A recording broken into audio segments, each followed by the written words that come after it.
And if you are a crafter or fan of Joann stores, I'm sorry to tell you the company is releasing a memo today. I found out while I was at work. More than 80 years, the fabric and crafts retailer has been a destination for generations of quilters, knitters, and lovers of craft projects. Joann, you cannot go bankrupt. I can't go to Michael's. I miss Joann every day. I'm getting so angry as I film this. I don't feel bad for Joann Fabrics for going out of business. People don't realize how much this is going to affect the world.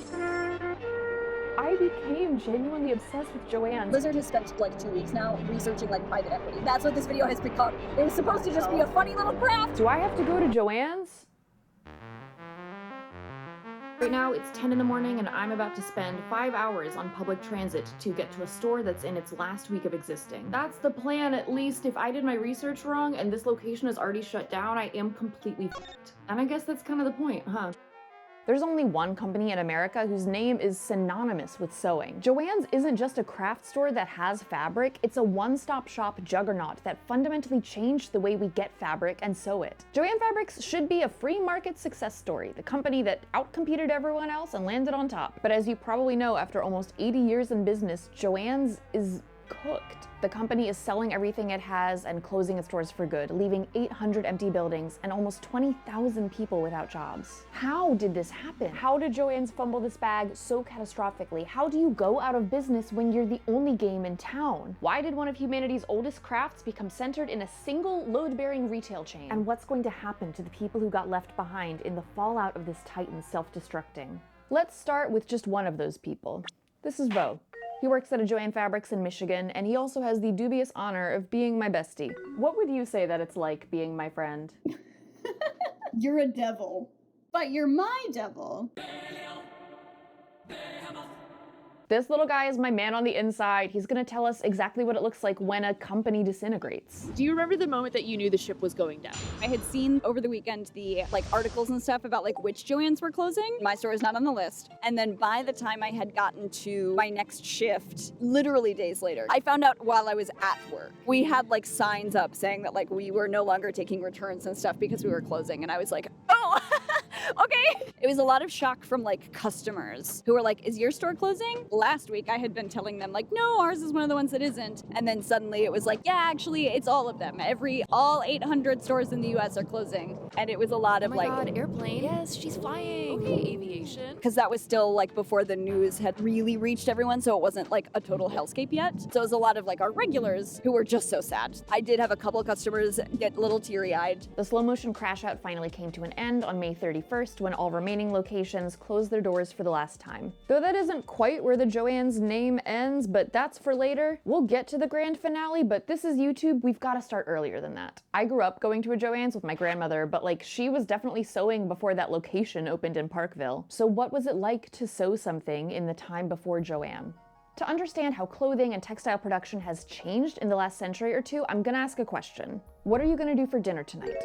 This is not a subtle segue for an ad break, this is a metaphor. We need to eat every day, so we gotta make decisions about how we acquire a meal. So you could buy food that someone else has prepared, like delivery or a deli sandwich, or you could cook your own, which would be more work but probably less expensive. And it's basically up to you if you wanna do chicken veggie rice, moving on, or if you want to have a full creative culinary moment in the kitchen. You as a person have both the freedom and the responsibility to figure out how you meet the human need of food. And up until extremely recently, the human need of clothing looked a lot like this. Sure, the technology around fabric production improved majorly in the 18th and 19th centuries. Looms got better, and there were all these technological developments around processing fibers, not to mention the economic foundation of forced free labor by means of slavery in America. Textile production was booming like never before in the 19th century. But even with this, it still mostly made sense to have food at home, to use what's in the fridge, to make your own garments out of fabric instead of buying them already manufactured. But two big things were going to turn us into a nation of people that only knew how to order delivery. Metaphorically. I've got an extended Grubhub metaphor going on, stick with me. The first one was the sewing machine in the later half of the 19th century. You can have all the fabric in the world, you can even use railroads and stuff to transport it to places, but if you need a person to hand stitch together every single seam of that garment, it's not really gonna make sense to have that person be anyone but yourself.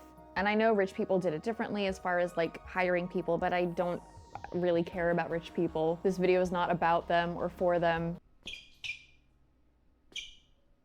In post-colonization America, where this video takes place, if a skill can get lumped in with, oh, that's just housekeeping, that's just domestic lady stuff, that skill became devalued, and that manufacturing labor was made invisible. We can see this patriarchal trend continue as sewing became industrialized throughout the turn of the century. The sewing machine was originally expensive enough to be a consumer status symbol, but like a low-key controversial one at first. There is literally a New York Times article that's like, will sewing machines make women infertile? We have to listen to both sides of the debate. It's crazy how their playbook hasn't updated in 150 years, except now it's like, are all trans people lying and also evil? Is genocide kind of okay, actually? There's two sides to every story. The point is, the impact of the sewing machine as something that women could use at home was in just a few decades eclipsed by this technology's capacity for mass manufacture. Here in New York City, in factories full of mostly Jewish and Italian immigrant girls and women, American garment production became efficient, ruthless, and unbelievably profitable for the guys on top. We're like a century on from that moment in history, and garment production continues to be one of the great sites of worker exploitation, both in America and globally. That globalization is the second major reason why we don't sew our own clothes anymore. All the industrialization that made garment production more efficient didn't stay in New York City, it got exported, metaphorically. In the mid-20th century, when American companies with the chemical innovations of world wars under their belt started to develop, patent, and produce synthetic textiles, that also didn't stay in one country. RIP to our centuries-old Rolodex of cotton and wool. Now we're talking nylon, we're talking spandex, we're talking plastics, basically. These new materials were softer, stretchier, and stronger than what we'd had before. So clothes got comfier and less durable, while also chemically lasting forever.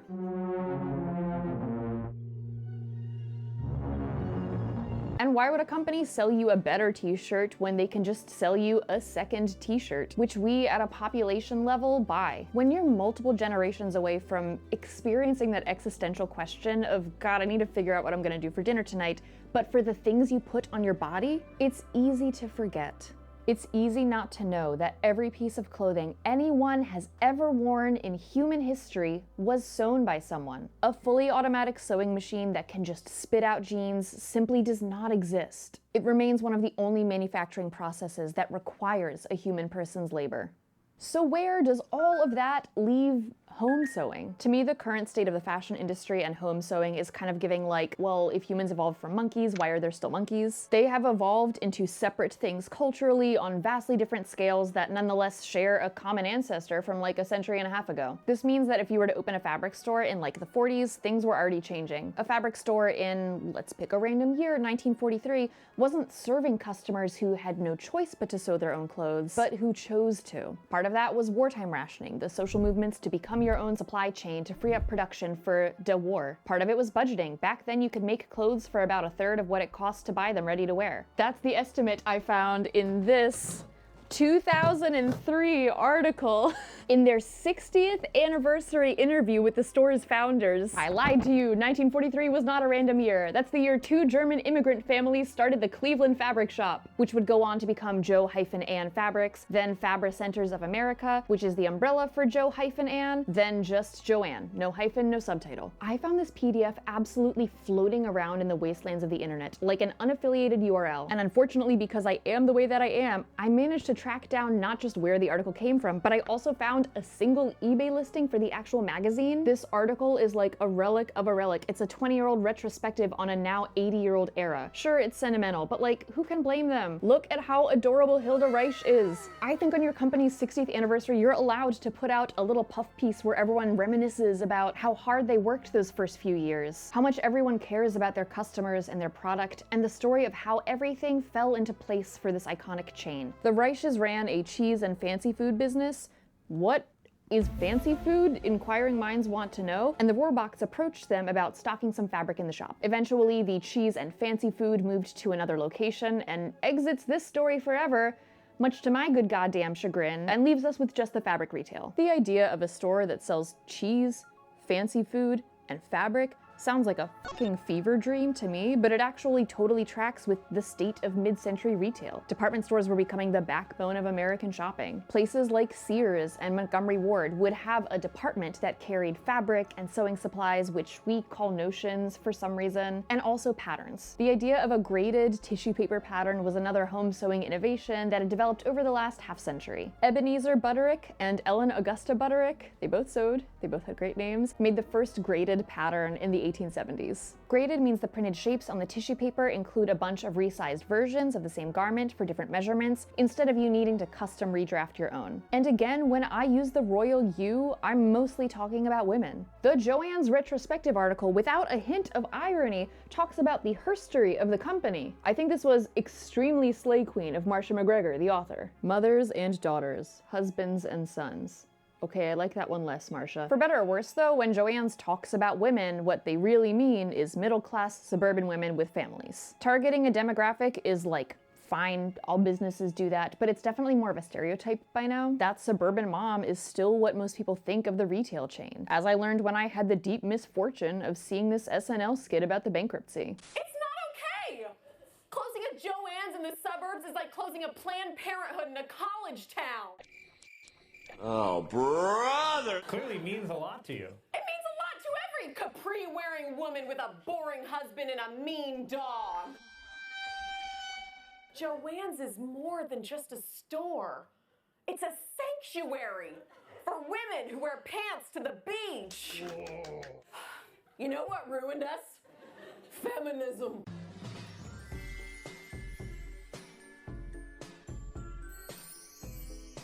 That came out like a month ago.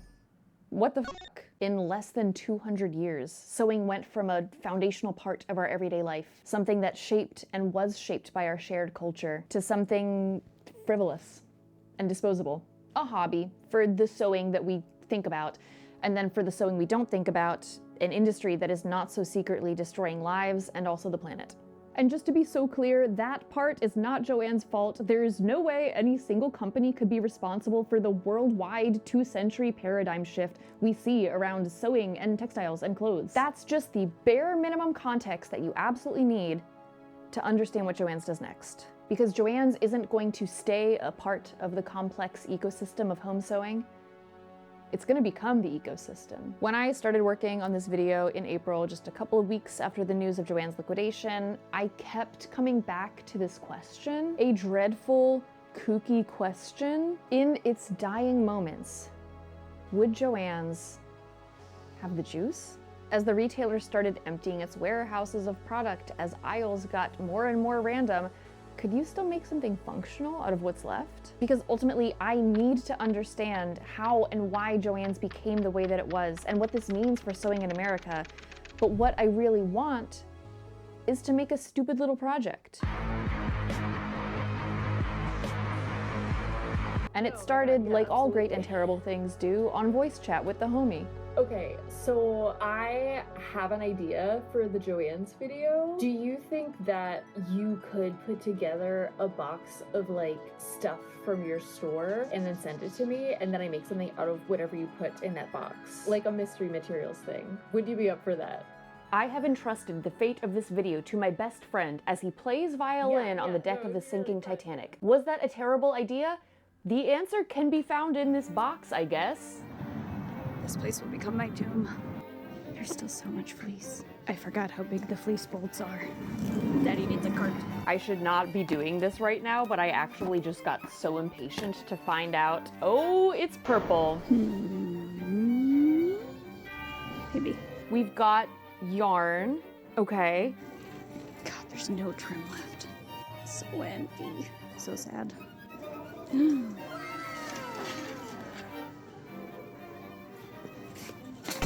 We've got some fucking pom-poms. Are these on a gradient? Yes, they are. Slay. Now let's find some buttons. Don't have a ton left. Thought it used to all be buttons. In case you're curious, we are still getting shipment. I think this is all yarn. We got 200 boxes of it. There's more in the back. Was there only like 3-ish? 3 and 327. Okay. It's fleece time. It's time for fleece. Okay. Okay. Buckle up, babes. We're making a poncho.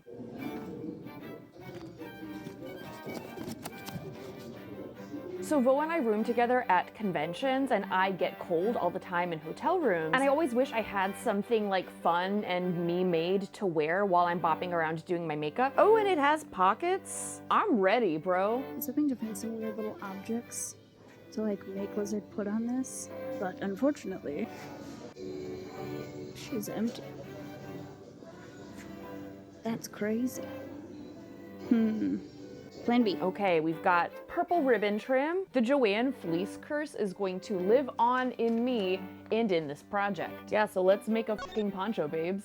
Ignoring basically every other obligation in my life, I instantly started putting together a game plan for how the fuck I was gonna actually fit all this different stuff in one garment. This is my little science fair experiment. I'm not gonna be able to fully understand the legacy and impact of Joann Fabrics if I don't sew something with Joann's fabrics. But later that night, when I actually looked at all the videos Vo took, there was one final mystery from Michigan just waiting for me. Who are you? Who is this guy? Why is he like both an egg and a cloud? What are his arms supposed to be? Why does he only have one eyebrow? These questions genuinely haunted me. But obviously I hadn't messaged Vo in time to be like, please take him home, and there's no Joann's near where I live in New York City. So I figured this would just be another unanswered question mark in my life. Little did I know that my future self was one day gonna ride a subway line from Brooklyn past the Bronx to try and get a glimpse of those fleece-filled aisles myself. Little did I know the journey Joann still had in store for me. So I got off the train in Midtown, which is kind of like being on fire and looking for assistance in hell. I'm like 40 minutes into my journey. So let's get back on the platform and keep going.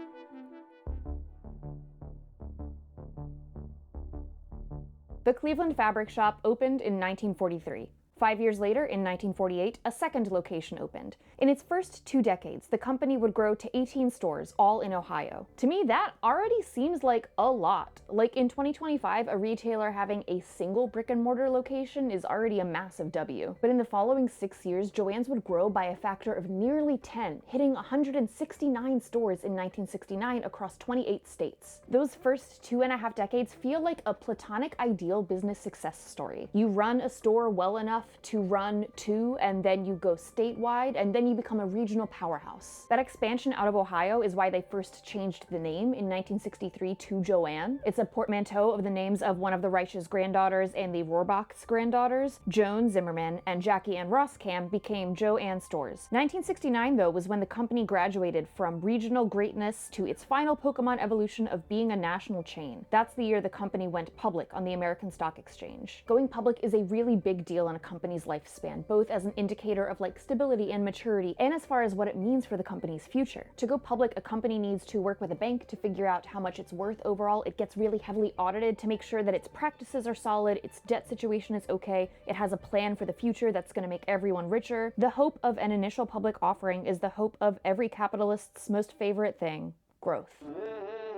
A private company is basically limited by the cash flow of a handful of individual investors, whereas a publicly traded company can fly as high or fall as far as the free market lets it. And those first couple of years, maybe even the first decade, Joann's soared. Or if we're being actual factual, Fabricenters of America soared. When the company went public, it actually changed its name for a third time to become an umbrella of fabric retailers named Fabricenters, of which Joann was their golden child. And the 70s were a golden era for every tier of the company. According to the International Directory of Company Histories, a lot of top executives would call these the glory days of Joann Fabrics. But the reason why Joann's was doing so well in the 70s would turn out to be a double-edged sword, and we need to widen our scope a little bit to understand why. Because in that previous decade leading up to their 1969 IPO, the picture-perfect business success story of Joann's was actually not that unique. In different regions of the country, there were different chains doing the exact same thing, with the only difference being geography. Literally, the business story of House of Fabrics is like almost the exact same as Joann's, but in a slightly different font. This store was founded by two brothers in LA in the 40s, and then it went public in the 60s. The timelines are so weirdly similar. In the South, you had Cloth World, a fabric chain with a few hundred locations that got acquired in the early 70s by an umbrella corp called the Brown Group that used to be a shoe company. Retail history is so weird, you guys. And the 70s were a weird time to be a fabric retailer. By this time, remember, we're several decades past the initial boom of mass manufactured clothes. Home sewing in the mid going into late 20th century was something you chose to do. It could still be cheaper to sew your own clothes if you played your cards right. Or it could just be something you enjoyed doing. I wouldn't know anything about that. When a recession hit America in the mid-70s, sure, budgets got pretty tight. But this time something else was tight too. Time. More and more women were in the workforce than in previous economic downturns, and so fewer people chose to do something as time-consuming as making a dress. As department stores started to eliminate their fabric and notions sections, alongside countless mom-and-pop stores closing, the total number of places to buy sewing stuff in America was cut almost in half in just 5 years, between 1977 and 1983. So yeah, the 70s would have been a really terrible time to start a fabric store. But it was weirdly a really good time to be an already established fabric store that had just had a really successful IPO. Joann's absolutely crushed it in the 70s, not in spite of the sewing market contracting, but because of it. They were perfectly positioned to be that sure thing for their customers in this wildly shifting landscape. By 1983, there were over 600 fabric centers in over 33 states. At the same time though, do you know what people started doing a lot of? Quilting. Clothes, let's make a blanket. The American Bicentennial in '76 gets a lot of credit for the way that American women suddenly started going absolutely nuts for these fiddly blanket projects. The Whitney held the first ever quilt exhibit in the 70s. It all makes total sense with the Prairie Revival we see in that decade. I last mentioned the 1970s Prairie Revival in my video about Pokemon fashion design. I swear they are connected. It will make sense if you watch the video. And we do need to talk about quilting because, like, to me, I think of quilting as like the first unwanted roommate that had to come and cohabitate with these fabric stores. Put a pin in quilting, we'll come back to her soon. Because now it's the 1980s and a new dawn is rising. Welcome to the era of the category killer. You instinctively know what a category killer is. For every Circuit City, there's a Best Buy wearing its hard-won crown. For every Borders, there's a Barnes & Noble laughing all the way to the finish line. I don't know if Party City had a rival store. That clown show might have just sprung into existence fully armored in balloons and streamers like Athena. The point is, as we got closer to the new millennia, and as globalization gets more and more global, we start to see these national chains turn on each other. And Joann's is gonna get up to some crazy shit in the 80s and 90s to try and be the one that makes it to the top. Did you know Joann's launched like a kitschy housewares line called Cargo Express from 1984 to 1994 to try and like diversify? They eventually liquidated the 41 locations at a $5 million loss, but oh my god, it's like the ghost of Christmas future over here thinking about the home decor aisles. The only example of a Cargo Express houseware that I could find on the internet was this teapot on Etsy. I'm like, man, I can see how this isn't enough to get that good return on investment, but I don't know, I kind of love this. Look at these dudes. I love to see a happy family. In the 70s and early 80s, we see a lot of Joann's stores move to malls because that's where all retail is moving. The stores get bigger and Joann's profit margins are getting slimmer, and as all that is happening, the cost of ready-to-wear garments are dropping lower than they've ever been in human history. This is where we start to pass that crucial event horizon. No matter how smart you are about it, by the 1980s, you just can't really save money by making your own clothes. 1988 was the first year that Joann posted a loss. Not a catastrophic company-ending loss, but a sign that they really needed to get their shit together. At the same time as Joann's is hustling, so are its competitors. We talked about LA-based House of Fabrics, but the third major competitor in the mid-90s is without a doubt Hancock Fabrics. If House of Fabrics and Fabricenters nay Joann are like weirdly similar rivals, their only real difference is LA-based versus Midwest-based, the kind of dichotomy Chapel Roan would really go nuts for. Hancock Fabrics is something entirely different. Hancock Fabrics is about 15 years younger than either of them, and while Joann's at this point is just starting to think about even bigger stores than the malls and moving to shopping centers, Hancock is already doing that. It talks a really big game in its publishings about being the first complete fabric store, the first store to think big, full picture while keeping that one-stop shop focus tight on sewing, instead of like experimental decorative teapots. With the blobbiest family of carolers I have ever seen. Look at that guy. That's my son. I'm trying so hard not to anthropomorphize these companies, but it's hard when they publish statements that sound like Drag Race confessionals. You see, even after almost 40 years, our mission is still the same. Earn the right to be America's fabric store. Meanwhile, House of Fabrics was out west doing like hostile takeovers of 86 store chains in Portland. Everyone's getting blood on their hands, I guess. It's just kind of a weird capitalism thing that because every year there were fewer and fewer people sewing, the companies trying to court those limited customers had to take bigger and bigger swings to compete for that shrinking market. House of Fabrics was the frontrunner going into the 90s, followed by Fabricenters aka Joann's. But something else was going to change the game for all of these companies. The 90s arts and crafts boom. Between 1990 and 1995, general craft retail in America grew from 2 billion to 10. Stores like Michael's and AC Moore, RIP, were going gangbusters, selling paints and glues and popsicle sticks to people who were realizing just how great it is to make little projects. America discovered hobbies, basically. You can see this trend towards the less practical in fabric sales, too. In 1988, House of Fabrics reported that half of its fabric sales were for home decor or seasonal fabric, not fashion fabric. So these stores who had spent decades serving mostly customers who wanted to sew clothes for everyday wear needed to get on trend. They needed to become outlets for a fundamentally different kind of creativity. Put a decorative pin in that major shift because we're going to talk more about it next. Also put a nail in the cross-sized pin in one of the largest craft retailers in the country, a certain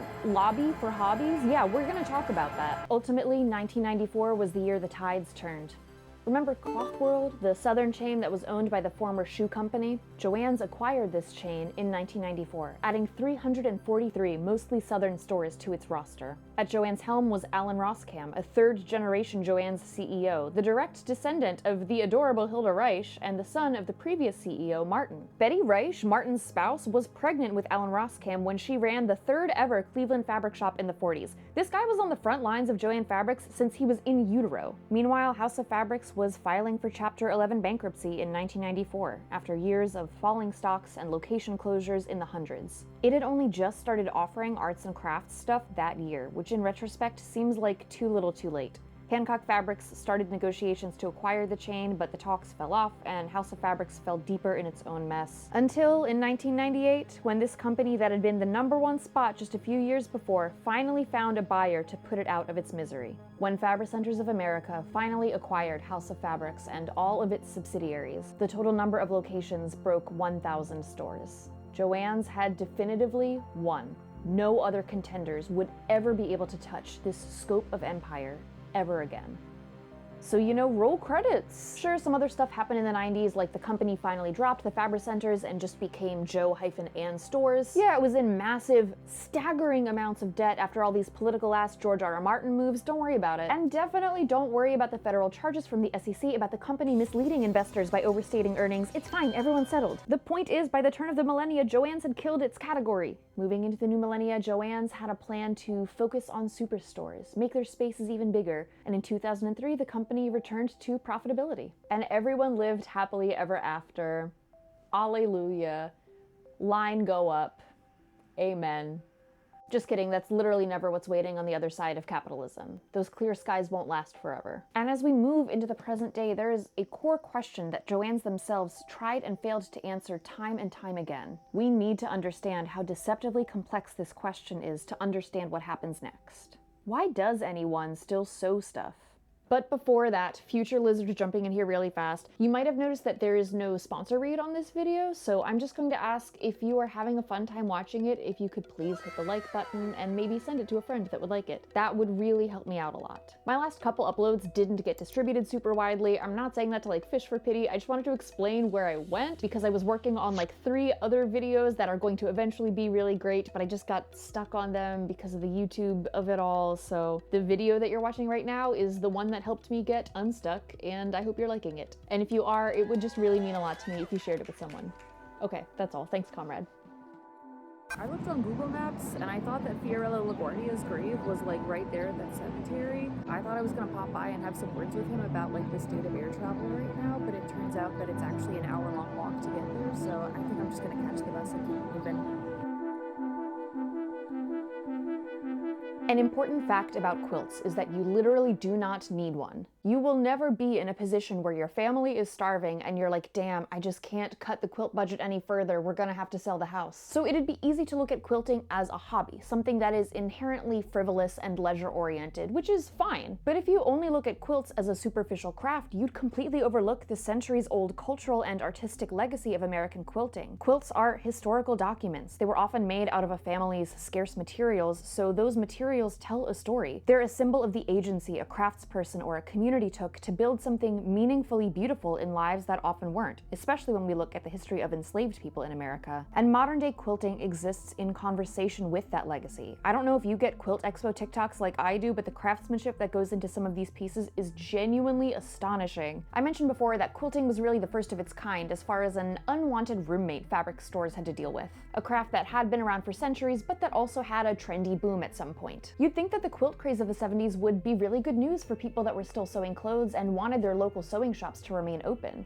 You would be deeply f***ing wrong. And I need you to walk with me on this section because you can't understand how Joann's f***ed up sewing so bad without understanding the state of 21st century sewing, period. Other retail niches might not fundamentally change that much under a borderline monopoly, but sewing has always been a lot more complicated than just a market. So why did home sewists have beef with quilters? Let me respond by asking you a different question.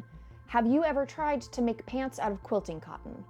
That's a rhetorical question. I wouldn't advise it. The checklist of what qualities you want in a good quilting fabric is fundamentally different from the qualities you want to make good clothes. So when fabric stores start offering more quilting supplies, that shelf space is a zero-sum game. That's an aisle that no longer carries the material you need. But the fascinating thing here is that this invasion only happened in one direction. Quilt shops still exist, and their aisles are full of delightful rainbow pattern cottons and big cutting tables for classes. You don't see spandex and twill or fucking infinite fleece because these stores were the original niche down icons. When quilting got big, Joann's was trying to get in on their action, not vice versa. And let's be clear, plenty of people are still pissed about this. There's this one comment from a pretty recent Reddit thread that really sums it all up for us. In response to a post genuinely asking why fabric stores cater to quilting, this person says they once complained about craft stuff taking over, not having essential basics for garments, and the manager told them that if they hadn't started selling crafting supplies, the store would have closed. Craft supplies sell. Quilting supplies sell. Fabric for garments, not so much. That means for better or worse, we've all got to wear the Get Along shirt in the aisles of Joann Fabrics. And as new people take up sewing for the first time in the present tense of ubiquitous cheap clothing, they're sewing in a very different way. Quilting is part of this. It's the kind of sewing where cost cutting and functionality can't be the driving factor anymore. That math just doesn't math. Instead, the intentional engagement with creativity and craft is what matters. That's how we ended up with sewing that was completely transformed from the way things were before in the mid-century, but also somehow exactly the same. That's literally what's so interesting to me about the perceived dichotomy and inter-community tension between like for funsies sewing and practical everyday sewing. The actual act of sewing has changed basically not at all since they invented these doggone machines. And regardless of what materials you're using, stitching requires you to develop a literacy with them. Material literacy is probably my Roman Empire, if we're still saying that. It's the idea that you can have all the information in the world about what fabrics are and how they come together in theory, but that won't mean shit if you don't know how to handle these tangible objects. How to feel tension, to sense how hot you can let the iron get. Edward Cook is low-key my hero for his work in art history, talking about how material literacy has changed over the centuries, and how our academic hierarchies around what counts as art, like sculpture and architecture, and what's just decoration, like quilts, are not good hierarchies. Cook says in his short essay on material literacy, how something is made is as important as why it was made and what it looks like. The ultimate goal is a material literacy informed by cultural curiosity and an appreciation for diverse approaches to problem solving that supplants an inclination to judge, classify, and rank in hindsight. Objects, more than simply reflections of static values, are complex entities that defy easy categorization. Highly recommend his book Global Objects if you want to get really in the academic weeds of the nature of making stuff with your hands across human history. I'm just a YouTuber. I'm just here to say that this shit fucking rips. Material literacy matters to Joann Fabrics because material literacy is why a brick and mortar store matters at all. You cannot learn what a fabric is like by looking at a zoomed in PNG of it on a screen. The only way to start to build your understanding of these textiles is to interact with these objects in person. You need to feel their texture, their weight. You need to see how much they stretch or don't and in which directions. Developing an eye for which colors will coordinate without overwhelming or clashing. Figuring out how many different kinds of drape there are and the ways you can engineer them. This takes hundreds of hours to learn and screens cannot help you. For about a decade between 2000 and 2010, things were going pretty good for Joann Fabrics amid these shifts in sewing culture. They had emerged from the metaphorical bloodshed of the 90s in a lot of debt and with some major instabilities, but they slowly but surely navigated all that. Things were going really well.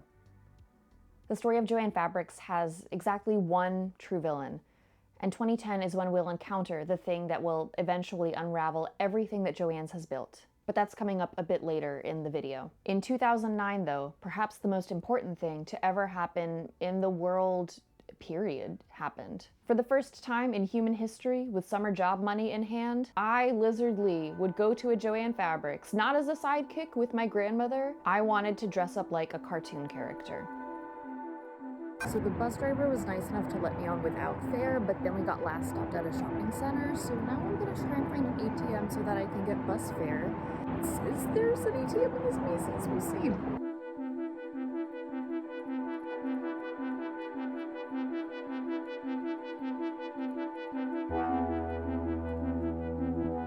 Packed literally everything except my goddamn laundry quarters, but I think we made it.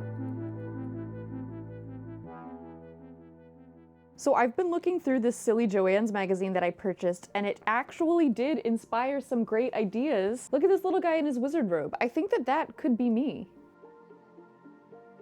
You can't talk about home sewing in 21st century America without talking about costumes and cosplay. Dress up, basically. The evolution of home sewing away from everyday practicality was about to get so much weirder and weebier as fan culture absolutely exploded into the mainstream in the new millennium. If things were feeling a little tense in the get-along shirt between the people that sewed their own clothes and the quilters, things were about to get truly untenable when cosplayers entered the chat. These were not historical reenactors. Those guys might be a little bit kooky, but you know, that's legitimate, and they're celebrating their heritage. Dressing up like cartoon characters, though? Are you sure about that? Cosplay was seen as the most embarrassing sewing subculture to the old guard because it was based in the hyper-present, not the romanticized past. Because cosplays were only ever worn for a weekend, so they must be poorly constructed then. And because cosplays rarely reflected pure sewing. There were almost always other weird materials and techniques. That was the perception. I am saying all of this as a primary source. I was there, Gandalf. When I started sewing, there was a definite sense that this whole convention thing was like acceptable teenager behavior, and hopefully that would be a gateway into me sewing my own clothes and maybe pursuing fashion design. This absolutely did not happen for me, but there's a reason why cosplay matters besides just my desire to wax poetic about Otakon and that Joann's on Joppa Road. Cosplay mattered because it could have been the next big thing. There was no party cleric coming to revivify home sewing, so fabric stores needed to get with what the kids wanted to do. It's pure speculation, but if the company weren't actively liquidating right now, I'd bet Joann's would have found a way to court the growing fantasy ball scene, or the renewed interest in Ren fairs. Those are spaces where I see really exciting shit happening in home sewing. Imagine how hard a line of like printed chiffons a la Selkie would have gone for all the girlies who do balls. Imagine like a line of cool and interesting brocades for anyone who's making a quick corset to live their best wench life once it's Ren fair season. Maybe this focus on costumes especially doesn't feel like sacrilege to me because, as you can guess from the rush hour traffic sounds outside, I've lived in New York City for almost 16 years. Joann's is a foundational part of my earliest sewing history, but the garment district here is where I really learned how to sew. You've got working costume designers for every level of theater and film and drag in and out of these stores. You've got seamstresses that do custom prom and quince dresses. You've got the Carnival and West Indian parade costumers. This is the clientele of the New York City garment district. The idea that you need to wear a piece of clothing every single day and then throw it in the washing machine to indicate its value, that's just not what we do here. It's the giving Protestant work ethic, you know? Like, let me have my rhinestones and vodka spray. To understand the gamble that Joann's took on cosplay specifically, I needed to talk to someone who doesn't live in New York. Someone who understands the complexities of sourcing materials for cartoon character costumes. I needed to talk to a fellow cosplay veteran. I grew up in South Georgia, and there were no fabric stores anywhere. When I started doing cosplay, I was going to college in a different part of South Georgia. We did not have any Joann's anywhere near us, but we did have a hunt. In college at some point, I remember driving like an hour to go to the Joann's in Brunswick, Georgia. And it was like a special thing that I got to go to Joann's because there were just none anywhere near me. My favorite video of yours is the video that you made about Heroes of Cosplay. I love that video. I think it's such an important look at like the way cosplay and conventions used to be back then. We remember, we were there. And the way this reality show came in and basically completely exploited and misrepresented our community. It's a great video, and at the very end you got to talk to Yaya Han, who is a cosplayer that has made product lines with Joann Fabrics. The story of how the Joann stuff happened for her, it actually has very little to do with Joann's. What happened with Yaya is McCall's, the pattern company, they saw Yaya on TV, on Heroes of Cosplay, and offered her a pattern deal. Like, I believe they walked up to her at a con and were like, hey, do you want to do cosplay patterns for us? Ebenezer and Ellen August Butterick could have never predicted the bunny girl future we're living in. Launching in 2015 as one of the first ever products from an established sewing community marketed directly to cosplayers, Yaya Han and the McCall's team developed a line of graded sewing patterns. It started small with just 2, then 9 in the first year, and now over 30 patterns. I can't overstate what a big deal this was. In the prehistoric age when I started sewing, the only costume patterns that got sold were for little kids for Halloween. If you wanted to make a costume out of a video game or an anime, you basically had to teach yourself how to draft patterns, which is incredibly difficult and something I was really bad at for many, many years. The success of this experiment offering patterns to cosplayers paved the way for what would happen in 2016. And then, a little bit later, a fabric manufacturing company called Wyla approached Yaya with talks of doing a cosplay line of fabrics, and originally it was all just supposed to be online, but then somehow, some way, Joann's got into talks with Wyla and was like, hey, we actually want this in our stores. So there wasn't even a whole lot of negotiation between Yaya and Joann's. Joann's saw cosplay fabrics were about to be made and wanted them. It is actually just really crazy to think about the fact that they even wanted to do these really niche, really specific, really non-traditional fabrics and give them square footage in the store and not give that to more quilting cottons. Cosplay was becoming good business. Joann started selling EVA foam and trim. They were leaning all the way in. In just a few years, this hobby had turned into commerce. So sewing in the new millennium is weird.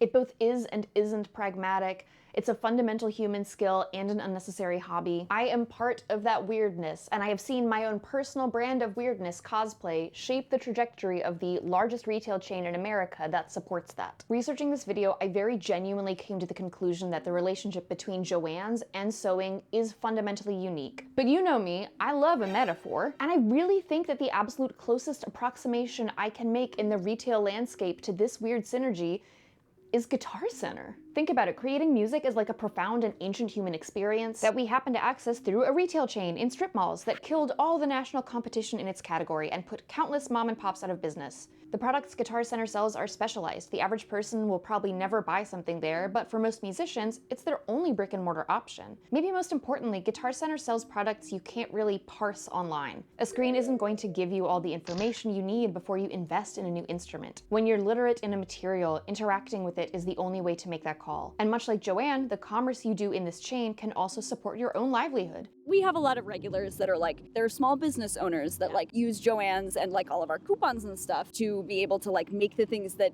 give them a living. So a lot of them were like, oh no, what do I do? Yeah. If you're a gig musician and your quarter-inch dies on the road, where else are you gonna go? If you're a costume designer and a zipper pops during final dress rehearsal, where else will you get a new zipper? And this kind of made me curious how Guitar Center is doing these days. What's up with them? It says here Guitar Center is owned by something called private equity. What is that? What is private equity? My favorite things about America is like our rich, diverse tapestry of commerce locations. I mean, look at this place. 1 in a million, completely unique. Couldn't be anywhere else but here. It's time I introduce you to the villain of this story. We can't go any further without staring directly into the sun of something called private equity. Before I started researching this video, I knew what private equity did, or at least I knew the end result. I'd heard the term so many times in the news about businesses closing down, but I couldn't parse the how. And it turns out the more I understood private equity, the worse it got. They have fed us all a lie that this stuff is complicated and high level, but now that I can trace exactly what happens, it's the simplest thing in the world, and by far the most important thing I talk about in this video. Leonard Green was a human person who started a bank with some friends the same year Joann's went public, 1969. Remember how we said before that going public is a big deal for a company because it's a huge growth opportunity? A private company is basically limited by the cash flow of a handful of individual investors, whereas a publicly traded company can fly as high or fall as far as the free market lets it. Well, Leonard Green and his partners were some of the very first guys to try basically the opposite approach. The New York Times called this bank one of the early progenitors of the leveraged buyout movement, which will become important soon, and reported in 1989 that Green was splitting off from that first bank to found his own self-titled firm. From here on out, when I say Leonard Green, I'm not talking about the human man, I'm talking about the private equity firm, Leonard Green and Partners. There's so many companies with people names in this story, I swear they do it on purpose to like trick you into having a sense of familiarity. I refuse to call her Joann. That bitch is either plural or possessive or plural possessive. That's not a woman. So let's pick up in 2010 when Leonard Green enters our story. At the time, Joann's is doing really well. According to the Company Man video on this topic, its debt was basically non-existent, which was a genuinely hard-won victory. Darrell Webb was the CEO and had been since 2006. Maybe it's not as OG as starting in utero, but we can't all be Alan Roskam. And in 2010, Leonard Green approached Joann's with an unsolicited offer. They said, hey, your company is doing solid, but we think there's room for improvement, and we are exactly the guys to help. They point to their own track record to convince the Joann's C-suite of this. And listen, I'll say a lot of things about LGP, like a lot of things, but lack of experience is not one of their sins. They've got years more experience than almost anyone else in the private equity game. So what was the offer here specifically? LGP was going to buy out the company, take it off the public stock exchange, and pay the cost of all those shares to everyone who had them. Remember, at the time, Joann's is a publicly traded company. That means literally anyone can invest their money in it and own that stock. But also, you know, most of the biggest shareholders were like pretty wealthy people and people who were high up the leadership chain of the company. That's how it usually is. And what LGP wanted to do was just give everyone their money back. More than that, actually. These deals usually add on a premium to sweeten the pot, so everyone would make back an additional 10, 20, 50% of whatever they were holding. Big windfall, but like a short-term one. LGP would then own and run the company for a little bit. It's usually like 5 to 7 years for these kinds of arrangements, not forever. And during that time, they would use all of their special advanced business skills to make company great again. After that, they'd, you know, resell it to someone else or relist it on the stock exchange and then move on to the next one. The point is they're leaving these companies in better shape than they find them. And by better, I mean more profitable. And that's it. There's no other metrics. It's just profit. These buyouts are often compared to house flipping, buying a rundown home, doing hella renovations, and reselling a much better, more valuable house. But I think that metaphor is super misleading for so many reasons. A rundown house is static and unoccupied. This is more like going in the cockpit of an airplane and convincing the pilots to let you take the wheelie thing because you're really good at flying. Buyouts like this are just one kind of private equity. All private equity is the inverse of public equity. It's just investing in a company that isn't publicly traded on a stock market. Venture capital, hedge funds, these are all in that same umbrella, which sounds like so neutral at face value. Why would it be worse for you to invest in a company that's private than when you invest in a company that's public? Well, for starters, you are actually not doing that, and that's on purpose. Anyone can buy stock. You can buy $5 worth of Apple literally right now, but unless you know the right people and have a couple million on hand, the doors of private equity are shut to you. These alternative investment firms are only dealing with high net worth individuals. That's what they call them. It's not for people like you and me, and if there are any millionaires watching this channel right now, my PayPal is heylizardlee@gmail.com. I'm very worried about losing my health insurance in the current political environment. Firms like Leonard Green and Company manage giant pools of money, not just from individual million and billionaires, but from institutional endowments and pension funds. We're talking like the retirements of an entire company or public sector. It's big money, and the general partners of private equity firms can get big wealthy. In the case of Joann Fabrics, the total cost for this buyout was $1.6 billion, which included a 34% premium. Now, LGP had a lot of funds. Obviously, they're usually bopping around somewhere in the top 20 private equity firms in the world. But that's not really how they're going to pay for this. The majority of that $1.6 billion isn't going to be paid with money, but negative money, also known as debt. The firm just takes out hella loans to pay all those people who owned stock. This is how private equity firms are able to cover so much ground. They use debt to stretch their own already substantial funds to genuinely galactic levels. But the part that is truly wicked, the linchpin of this entire operation, is that when they go to the bank to take out that loan, they take it out under the name of the company they are acquiring, not the firm that is managing them. This means that in 5 to 7 years, when the private equity firm resells and moves on, the company is still left with that debt. The company is essentially taking out massive loans to take itself private and then handing over the reins to a management firm that kicked in a small fraction of that money. When banks approve these loans, the collateral is the company, all of its assets and potential future gains. This whole sequence of moves is what's called a leveraged buyout.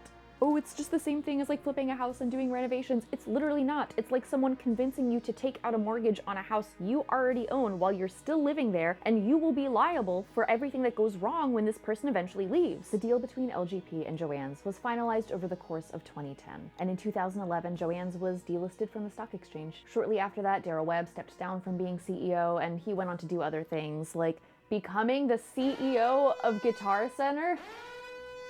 Hello? Are there only like 5 total CEOs and we have to just pass them around like reconstituted cardboard pulp? The thing that I struggled to understand about leveraged buyouts is what the upside could possibly be. Why would a company sell itself like this? Part of the answer is just short-term windfall. If you own a lot of stock, which higher-ups tend to be compensated with, you could make staggering money staggeringly fast. But another motivation is the fairy tale of that flipped house. Private equity firms are, in general, good at making businesses more profitable in the years they own them, so maybe a company figures it can pay off that massive debt. No problem with all the fat stacks it'll be raking in. And this is the angle a lot of the firms try to take. We're smart business boys. Let us do the smart business boy things. Then you can focus on whatever it is you do. Why would you partner with private equity, and what are the advantages? And the doctor said, well, the best thing is I like to practice medicine. That's what I do. I like to see patients. When I have a partner with private equity, they worry about the back office. They worry about the IT. And I don't have to worry about that. I can see patients. Sorry, did he just say medicine? Like medicine? Yeah, so leveraged buyouts will not be satisfied with the corpse of Jeffrey the Giraffe. They've got way bigger fish to fry than just retail. Private equity firms buy out sports teams, nursing homes, hospitals. When you live in a country where healthcare is a business, why wouldn't private equity get in on it? So right now, these firms own a decent chunk of nonprofit hospitals and almost a quarter of all private ones. And that guy from the American Investment Council, he needs you to believe his version of things. He's the CEO of one of the industry's biggest lobbying groups, so he's got to get you to buy into that flipped house fable and convince you the bad press is just negative selection bias or whatever. He definitely doesn't want you to know the truth that death rates go up in nursing homes when they're managed by private equity. That death rates in emergency rooms climb even higher. That translates to thousands of human souls lost every year so that a growing handful of dudes can become billionaires. In 2010, Joann wasn't LGP's only target. That year, Leonard Green also acquired Prospect Medical Holdings, a healthcare company that operated over a dozen hospitals. LGP extracted hundreds of millions from the system that was built to serve vulnerable populations, people who are on Medicaid or uninsured, and left it drowning in billions of debt. Some patients had nowhere else to go. But this isn't surprising. We've already established private equity has one success metric: profitability when they're the ones running the company. Who cares if, private equity single-handedly eliminated over 1 million jobs between 2009 and 2019? Who cares about the union workers whose retirement savings are tied up in this horseshit? Who cares that the acquired companies are 10 times more likely to go bankrupt within the next 10 years? The general partners can't hear you over all that money coming in. Oh, and it's not like sales or anything. A private equity firm makes almost all its profit off of management fees. It's called a 2 and 20 structure, where they make back 2% of everything, period, regardless of performance, and 20% of yearly growth over a certain benchmark. So they can turn the tiniest fraction of a % of bottom line improvement into nuclear paydays. And the best part is, this doesn't even count as income. The money that these people make gets taxed as capital gains. I pay more of a share on the fractions of a penny I make from AdSense than these people do on destroying people's livelihoods and lives. I'm getting so angry as I film this. The thing that makes me so fucking incandescent about leveraged buyouts is the smoke and mirrors that these guys pull to convince you that they are doing special advanced business stuff. Their MBAs give them special powerful brains that deserve nauseating amounts of money. What they're doing is obtuse and needlessly dense, but it's not hard to understand. Because actually, it's really easy to shave off 4 percentage points of efficiency when you don't care about laying people off. It's not hard to improve your profit margins if you don't give a shit if your company makes it into the next decade or not. It is extremely easy to improve your bottom line if you only care about your bottom line. The hard thing is making a living and building something bigger than yourself while hanging on to any kind of moral compass whatsoever. These guys have no interest in that. They just want to play fucked up wizard chess. They want to transubstantiate the real material things that shape our lives into assets and capital so they can use them as game pieces. All they care about is keeping their shitty financial spreadsheet sorcery underregulated and technically legal so they can keep getting away with it and profiting and growing. So that's what happened to Joann's. That, in my opinion, is the single biggest factor. But to be clear, LGP and any leveraged buyout firm isn't usually going to be the one holding the smoking gun. They don't pull the trigger. Instead, what they do is leave a company in a position where some tough years and some bad decisions aren't a rough patch, but a death knell. Joann's, from this moment on, from this crucial decision in 2010, is trying to stay afloat with ankle weights on. Pretend that every one of these guys represents $1 million. This is the amount of capital LGP paid for the Joann deal, and this is the amount of debt that got dumped on Joann Fabrics.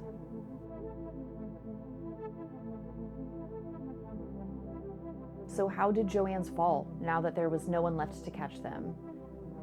And another question, how am I gonna get these pockets to happen? My vision was like to put the granny square on here, but I would need to back that with fabric, and I only have fleece. There's also supposed to be like a facing on here that I haven't cut out yet. And if I'm only using materials from Joann's, I think I need more materials.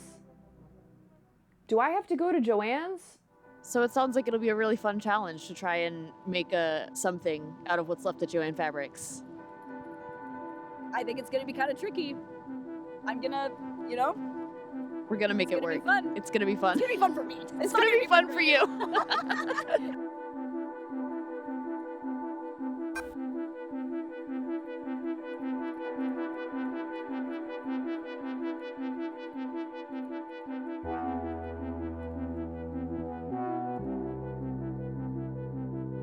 The elevator was broken, so I just walked around the entire shopping center until I found someone to help me find the non-car entrance to the upstairs.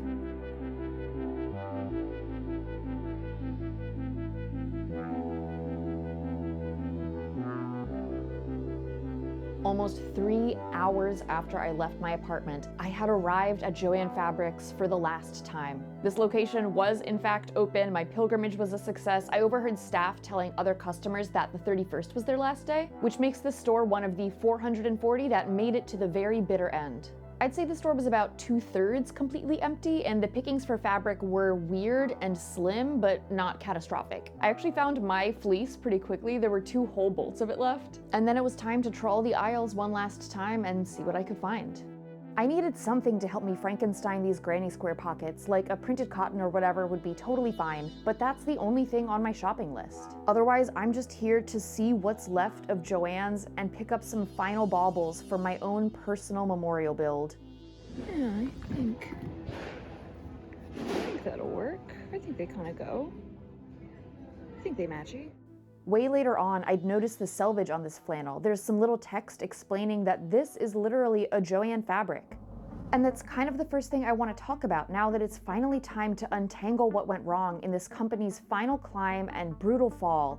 Joann's as not just a vendor itself, but a nucleus for other vendors. What you need to understand about the way that Joann's functioned in the last 20 or so years is that by becoming the only game in town, they now had to be an ecosystem. If a new craft startup popped up with a promising new good or service, Joann's had to be the one that would partner with them or acquire them. Weave Up, for example, was kind of like a Spoonflower competitor for print-on-demand fabric. They worked with Joann's for a bunch of years before finally being bought by them. The creator of the Ditto pattern projector has talked about how hard she had to fight to get a meeting with Joann's because she knew her business wouldn't stand a chance if she couldn't get Joann's on board. They're the hub for the entire industry, she said. Remember this as the end draws near. Joann's stayed a titan because it was subsuming all the newbies instead of competing with them. And in this tangled web of subsidiaries and vendors, there were plenty of corporate casualties. Less than a year after the big plans and exciting opportunities that had been promised from Weave Up, there was major downsizing and layoffs, and then just radio silence in the years since. They couldn't even give Weave Up an on-screen character death, because that's just how Joann's did things. So who was at the helm for the last decade or so? It certainly wasn't Hilda Reich's adorable little grandkids. Let's do a lightning round of all the CEOs Joann's had in the 15 or so years since the LGP buyout. We started with Daryl Webb, Travis Smith, Jim Kerr, Jill Soltau, Wade Mickelon, Chris DiTullio, Scott Sakella, and Michael Prendergast. I didn't look up how to say any of those names because I don't really care about C-suite people. I think I'm missing one because McClellan says that it's 9 in her article, but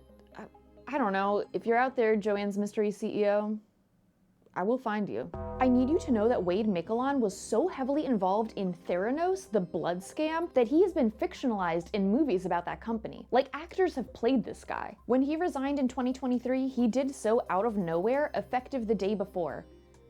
I didn't know we could do that. I didn't know we could quit our jobs with time travel. That was in May of 2023, and Joann's never had a permanent CEO after that. DiTullio and Sakella were like co-leading an interim office, and the ship was already headed towards the iceberg by the time Prendergast took over, again as an interim CEO in August of 2024.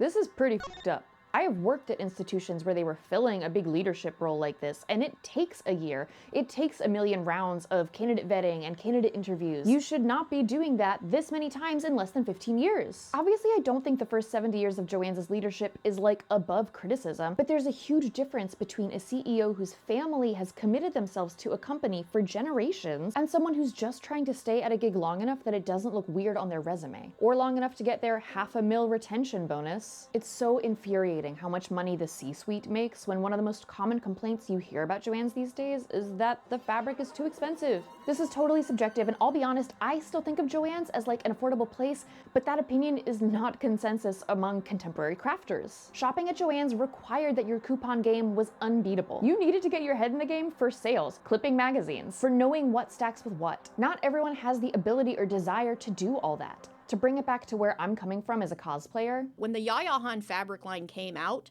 cosplayers were not happy about it because it was so expensive, and they blamed Yaya for it. Of course they did, but she had no say in setting those prices. Remember, Wyla is the people that are manufacturing the fabric, and Joann's is just stocking it. It's always going to be easy to take pot shots at a giant. Joann's and Yaya Han were both the biggest name in what they did. There was so much noise about this collab, most of it negative in my primary source memory. I might have even felt that way at the time, but with the benefit of hindsight, so much of this was drama mongering and not actual criticism. We should critique people in our community who have power, myself included, and we should say, wow, $59.99 for fabric is, I can't do that.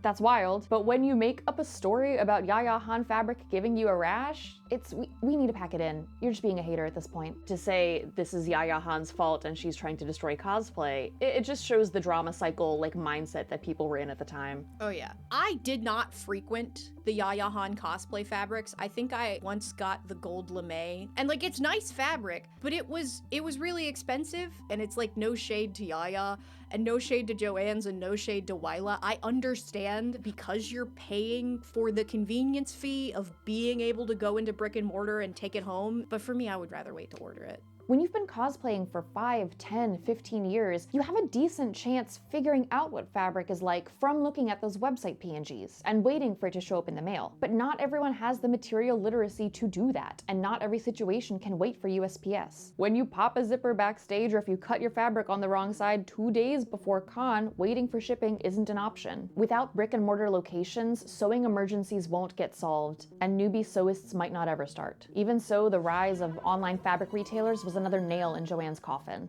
The store just didn't have what it took to retain those more experienced sewists, who'd rather trade off IRL certainty for better selection and lower prices. But were there any brick and mortar competitors left? Well, it's been a while since we talked about it, but Hancock Fabrics was bouncing around Chapter 11 bankruptcy a few times in the 2010s. That's the kind of bankruptcy where instead of going bust, you get a chance to reorganize under court supervision and hopefully get back on your feet. This idea actually dates back to the era of railroad competition because, like, think about it. Do you really want to liquidate a railroad?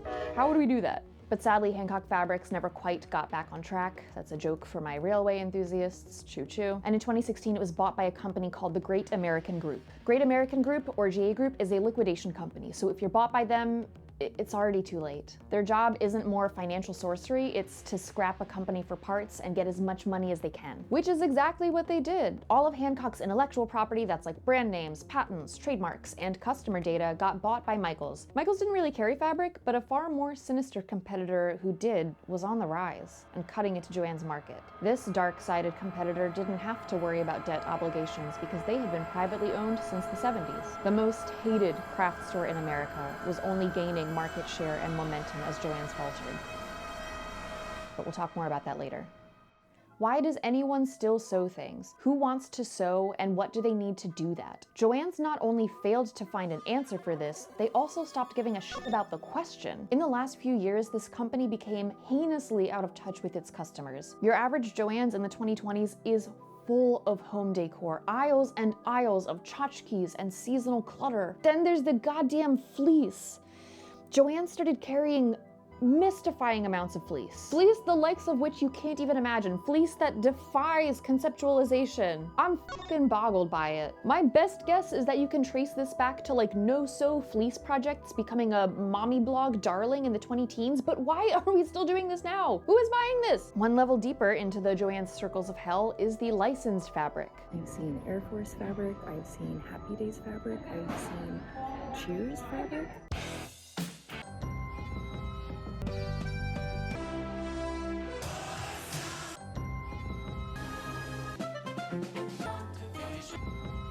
I know there's probably some survivorship bias play at here. I know I'm only seeing the stuff that got left behind because no one had bought it yet, but I cannot fathom the purpose for which these fabrics got made. You've got to remember, most textiles that get produced in the world are going directly to manufacturers that make things with it, like garments or bedding. You're not going to find the same fabric your new hoodie is made out of at a Joann's. There just isn't really an overlap because of how separate home sewing is from mass manufacture. This means that these bolts were made for this purpose. Someone must be buying them. I can see the appeal of a funky print or two, but the situation has destabilized. We have to stop this. We can't do this anymore. Oh my god. I was trying to figure out how this was like Star Trek, but it's a different damn it gym. What would you make with this? I'm genuinely asking. Elizabeth Caven, the Ditto developer we heard from earlier, confirms what we can all guess looking at these aisles. When she finally got a meeting with higher-ups at Joann's, she was excited to finally pitch her product and vision. Those hopes were dashed within the first 10 seconds of our meeting when the department leader made it clear they had never even seen a sewing pattern out of the package and had no idea how one worked. She says, "I spent 30 minutes teaching the leader of the sewing category how the Joann customer uses the sewing products found in their stores. The very products this individual was in charge of buying to put on shelves. The higher the level of the executive, the less they understood about what the customer did once purchasing the products the company carried. The board prioritized executives with Wall Street experience over crafting industry know-how or even curiosity about what the customers do with the company's merchandise." So hey, what are all those super smart business brains saying Joann's should do? What's their vision for the company? Understaff the out of things, obviously. Throughout the 2010s, under LGP, headcounts got lower and lower in stores. Working retail used to be a career, the kind of job you could sink a lifetime into and comfortably retire from. But in just a few decades, retail has become synonymous with part-time, even seasonal, no benefits labor. This overall trend makes a fabric store borderline unusable. Fabric is sold by the yard. You need someone to cut that fabric in order to buy it, which just takes way more labor and expertise than shelf stocking. No shade, I stocked a lot of Wegmans shelves in my day. The baby spinach hates to see me coming. So you end up with the world's most obvious cause and effect. Team members are not employed in a way that has regular hours and security and benefits and training that would allow them to build a long-term knowledge base. Also, there's like 2 of them in the store, therefore customers have a bad time because they had to wait an hour in line to get their fabric cut, and the team member they talked to couldn't answer their sewing question. The current state of retail in America is a lose-lose situation. And it almost sounds like you're saying that the people working at Joann's who are cutting the fabric and doing the thing are not the people that actually caused the closing of this company. Is that true? Wow. Can you confirm that? I sure can.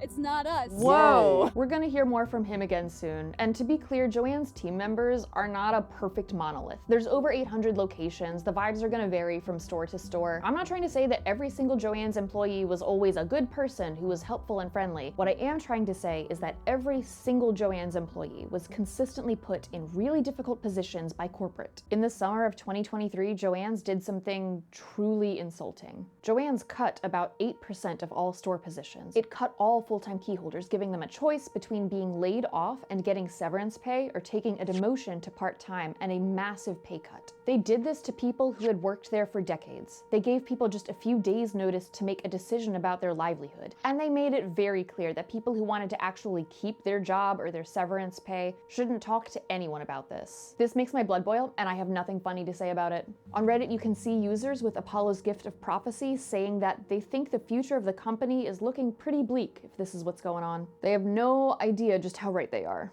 There's one last thing that kicked off Joann's final death spiral, the death spiral this Reddit thread is all about. And what kills me is that it didn't need to be that way, but the smokingest gun I can think of is the COVID-19 pandemic. So March of 2020, you know what happened. We were all there. Imagine there's... Joann's fought really hard to keep its doors open through all the different phases of lockdown across the country, with varying success state by state. The argument was that they were essential because they were providing supplies to healthcare professionals for PPE, like homemade masks. This was definitely bullshit, and Joann's caught a lot of heat for it in the press. Wade, Mr. Theranos lover, Michelon, sent a letter to employees that got leaked where he was like, oh, we're working with Cleveland Clinic to provide them fabric. And when reporters talked to Cleveland Clinic about it, they were like, what? I don't know what you're talking about. They also did a whole thing with like free fabric for masks that caught some flack because employees rightfully called it out for being a gambit to just get more foot traffic in the stores. Joann, like so many businesses in 2020, had absolutely no problem defying the law and any shred of human decency in order to put their bottom line first and their employees dead fucking last. Real talk, as long as I live, I will never forget the way the American economy treated its workers in 2020. And I say that in solidarity as someone who was full-time in person in New York City as a quote-unquote essential worker. I cannot imagine being asked to do all that for like acrylic paints and pom-poms. But even if Joann's image was rocky and its employees were furious and terrified, its bottom line was looking pretty good. Really good, actually, for the first time in a very long time. Joann, which had also weirdly thrived during the 2008 recession, did amazing during the early pandemic. People needed crafts to make the passage of time feel less excruciating. Cosplay and DIY influencers were blowing up. Indoors hobbies became a lifeline. And Joann's was here to basically sell oxygen. 1 year later, in March of 2021, Joann's went public again for the first time in a decade at $12 a share. Remember they got bought out at $61 a share a decade ago? How's that flipped house metaphor treating you now, guys? But honestly, it was a high point compared to where the company had been the last few years. And LGP could finally wash their hands of this investment while still maintaining majority stakeholder status, obvi. The world's #1 Theranos fan, Wade Michelon, told Fortune that looking at Joann's growth in the last year, the foundation was solid. There are large, fundamental trends that aren't going away, he said. A statement that would turn out to be mind-meltingly wrong. Literally put this in a listicle about photos taken moments before a disaster. As the vaccines came out and people started finding ways to be around each other again, Joann's sales went down, and down and down.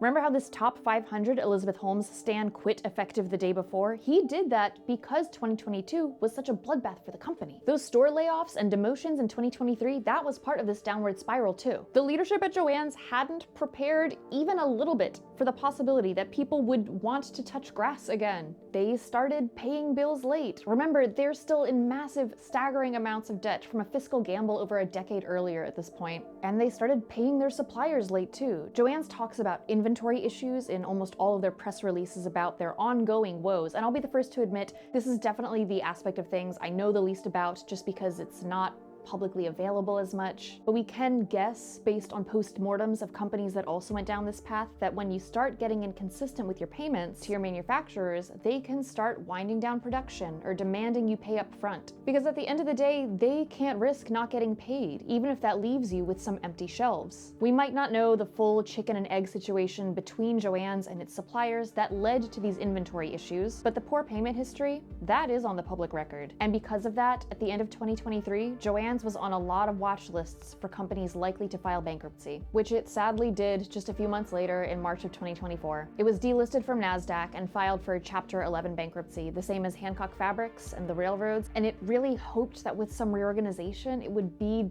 back on track. That one wasn't even on purpose. And when they exit bankruptcy just a few weeks later in April, they were privately owned by their creditors, but they had cut their debt in half without any layoffs or store closures. This seemed really promising, but even half of that debt is still $500 million. It's just so much money. You can't undo years of mismanagement with a few frantic months. They're in too deep. The last year or so has already been a really tough one for non-essential spending. I don't need to tell you what egg prices have been like, and people not having disposable income really hits hobby-based stores hard. And at this point, even if things were going well, Joann's was hanging on by a fucking thread. It was like every new problem they had just fed into another one. And in January 2025, they filed for a Chapter 11 bankruptcy again. This was the second time in less than a year. And this time it felt different.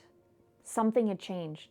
I remember realizing for the very first time, maybe Joann's wouldn't bounce back from this, which felt impossible. Joann's always bounced back, no matter how bad it fucked up. Joann's was the end-all be-all of sewing retail. It's the category killer. It's the place I bought my first fabrics. Joann's can't go away, but the documents coming out of the bankruptcy courts were telling a very different story. At this point, we knew that there were some fundamental and very bad changes for Joann on the horizon. We just didn't know how bad it was going to be yet. This time, as part of the bankruptcy, it announced plans in February to close more than 500 of its 800 locations. That's what Vo was saying at the top of this video. His store was supposed to be one of the less than half that stayed open. This partial closing was supposed to be the thing that saved the company. If you sell some locations to liquidators, you can make some money and show the court, hey, we've got enough funds to restructure and make it out of this. But even after cutting itself in half, it wasn't enough to close the gap. So just a few days later, everything else that was left of the company, all remaining locations, got put on the auction block too.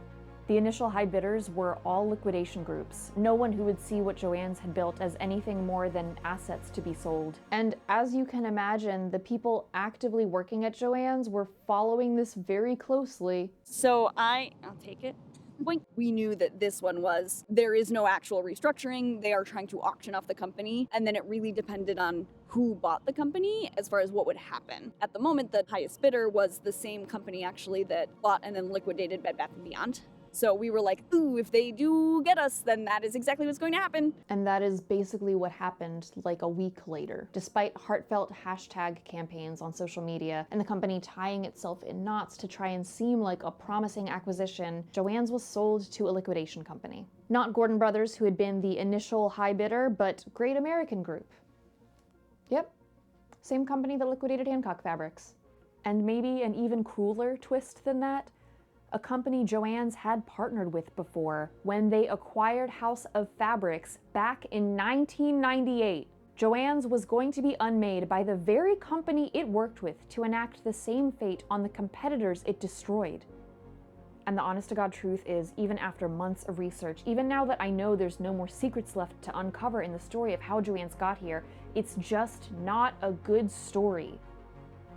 The ultimate fate of Joann's was anticlimactic and rushed and unsatisfying. Because that's just what happens when you're living through the inevitable end results of doing business in America. And you know, I think that is the kindest thing I can actually say about Joann's.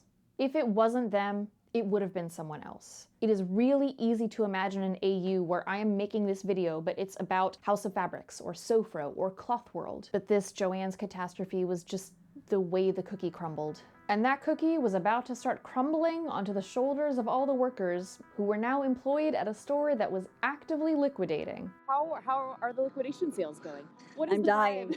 I'm dying. In the beginning, it was really crazy every day, all the time. It was kind of like a Black Friday everyday situation. People were very nice in the beginning, luckily. People were pretty chill. It was a lot of people like, oh, I'm so sad that, you're closing, etc., etc. The people are starting to get mean, though.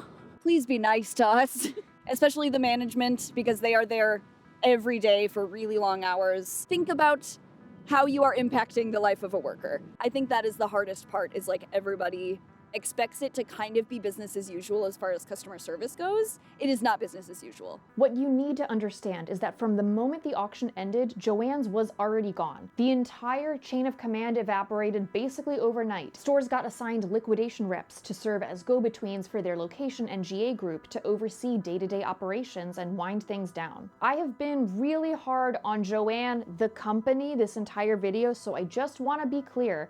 If you have beef with anything that happened after February 24th, Joann wasn't driving the car, Homegirl was already dead. GA Group was the one laying out policies, setting sale prices, and emptying the warehouses to produce some of the wildest aisles I have ever seen. So you're still getting stock shipped to the store. What kind of stuff are you getting? Ooh. Is it random? Is it like, 1,000 teal Rit dye? 1,000 teal Rit dye! It was sage. There was someone that their shelf, their local Joann's, was all sage Rit dye. The 1,000 bottles of Rit dye does seem pretty accurate to like the general state of what kind of stock we're getting, because they're just trying to clear out the warehouses. So what we are getting is super duper random. No returns. We are not doing returns. If you find something that is broken in the store, we cannot discount it any further. They literally took it off the register. 2-yard minimum on normal fabrics. Anything on a big roll is 3-yard minimum. My store hours are not any different. We just close the cutting counter a little early so we can actually get out on time. Doesn't always work when someone comes in 20 minutes to close and buys over $1,000. Worth of things. $1,000 worth of random objects. Please don't do that. I work 3 jobs. I work like 80 hours a week. Being 20 minutes past closing, stop. Don't do that. Don't do that. Having like the tiniest, most secondhand sense of what this has been like for my best friend, I knew there was a 0% chance I was gonna try and corner the workers of Scarsdale for content. I already have anxiety in my DNA about asking my loved ones to be in content. No fucking way I'm gonna ask strangers to do it when I know what they're dealing with. I did run into my buddy Auroria in the aisles there because New York is a postage stamp, I guess. After bopping around for well over an hour and genuinely finding everything that I wanted, I went to check out, and Destiny was waiting for me at the register. Perhaps you had forgotten about him by now, but I hadn't.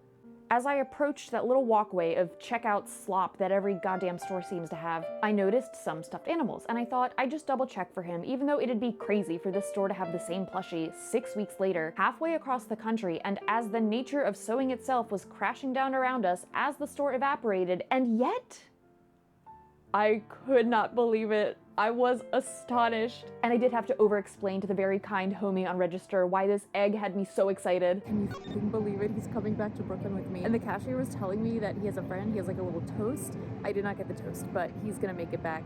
Oh my God, I have 3 hours of travel ahead of me now. But as I walked through the parking lot, even the joy of egg wasn't enough to lift my spirits. I was starting to realize that this really was the end of an era. Honestly, it's just sad. Like, there was a preteen in there checking out behind me, and I'm like, I don't know, like, where is that preteen gonna find materials after this? It was fun. It was fun to be back in a Joann's. but I don't think I really processed that that's the last time I will ever have been in a Joann's in the store where, you know, I started sewing 15 years ago. The fact that that's not going to exist anymore, it really just kind of feels sad. But I've got 3 hours of travel ahead of me. I've got a sick egg plushie. Maybe I'll have everything figured out by the time I finish my journey home. The journey home was a lot faster actually, because I had splurged on a Lyft to get to the train. World's #1 yapper over here ended up talking about Joann's the entire drive with Fitzroy, who was behind the wheel. Fitzroy was so devastated to hear that all the Joann's were closing. He works in special ed, and we talked the whole time about the way that craft materials can be magic for kids who are nonverbal. How many times he saw a really special breakthrough because of like a little craft kit. It was such a nice conversation, and Fitzroy, I hope you're having a great day. Back on the train, I housed some peanut M&Ms and inhaled my book. And before I knew it, but also multiple hours later, I was back in Brooklyn, entering my apartment 7 full hours after I'd left it. The next morning, I got back to sewing the silly purple robe with all the new fabric and stuff I'd got. And a few days later, on the very last day of May 2025, that Joann's in Scarsdale shut down, along with every other Joann's location. It was finally all over. The truth is, my pilgrimage to Joann's perfectly illustrates why I never thought I would make this video. I didn't think I was qualified. But then, you know, I accidentally went full fixation mode with the research, living my Robert Caro cosplay fantasy over here. I became genuinely obsessed with Joann's as like a lens for all the things I care about in life. And caring about Joann's means this video can't just be me. I've been on the Joann's subreddit every single day, laughing at the signs and getting weepy at people's goodbye cakes. And yeah, I could do a roundup of the most meaningful posts I've seen on there. But luckily for all of us, I've got a guy on the inside. My favorite thing about working at Joann's, my coworkers are just really, really nice. The vibes are so good. And I've worked a lot of retail. I was in retail for like 10 years before I moved to an office job. I don't think I've ever worked in a place where I've gotten along with my coworkers so well. Okay, so my store closed about a week ago on the 23rd. I am about to be on my way to go hang out with my coworkers because we miss each other and we have craft nights planned, but I'm gonna see if they'll talk to me a little bit about like what it was like working at Joann's. I'm gonna let my favorite little field reporter take it away, but just before we get into it, I did my best with this audio. You're gonna hear some wind, you're gonna hear some birds. Pretend it's immersion. Welcome to my new LARP, it's called Michigan. I promise it's gonna be worth it to hear firsthand what it was really like working for a store that meant so many different things to so many different people in its final moments. This is the last chapter in Joann's history, and I think it deserves to be written by the people who were there. Because to absolutely no one's surprise, the end was every bit as messy as the road that got us here. It was interesting to see how little information the liquidation company put out, not just to us, but to even our liquidation person. He told me one time, I got the email at 1 o'clock in the morning. The public knew the information before we did half the time. Yeah, we got the emails, but it was announced to the public at the same time, so people would come in asking for sales or whatever, and we're just like, we have no idea what you're talking about. We went from Joann standards, and then all of a sudden the liquidation company takes over, and they're just like, we don't care. We want you to do A, B, and C, and other than that, have fun. I had to keep telling customers, especially because I was a part-time manager, I don't know. You'll know before I know. I'm a perfectionist, so we actually kept moving stock forward and doing things where a lot of others... a really good job. Yeah, I think we did. And actually our liquidation guy did say we were his easiest store. But we were only his third store ever, so...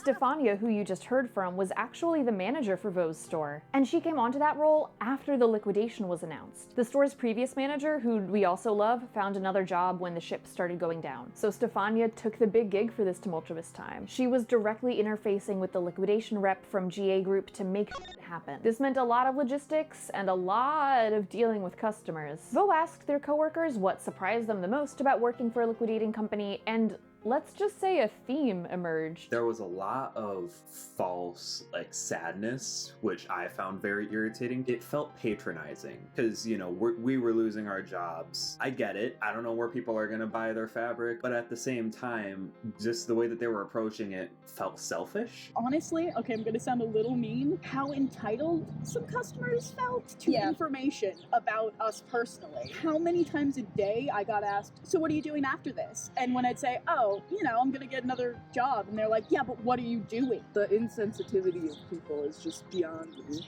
Where they felt like they were like in the same boat as you somehow. When it's like, no, my thing's much worse actually. I'm losing the craft and the money. And also the job that like I have, the that job I need and the to community survive. that I have like within my job. Best crew of all the places I worked, by the way. And some people in general were just not happy about how the processes had to work with coupons and returns. Like, we couldn't do anything about it, but people didn't seem to understand that. A lot of people would come in, they would be nice, but once it turned to trying to make the most money, they were not happy. The people who worked at Joann Fabrics had been dealing with this stuff every day for months. Obviously, it wasn't every single customer, but this kind of weird behavior and thoughtlessness really builds up over time. Please don't treat retail employees dealing with a tough situation like zoo animals. I know it's like an ice cold take to say we should treat retail staff better, but apparently some people still need to hear it. The end of Joann's leaves so many people, team members included, without local options to buy sewing and craft supplies. And the irony is, if we want to point fingers about it, they should be pointed at Joann's. Joann's dominance created the vacuum that it's leaving behind. All those competing chains that it defeated to become the national standard,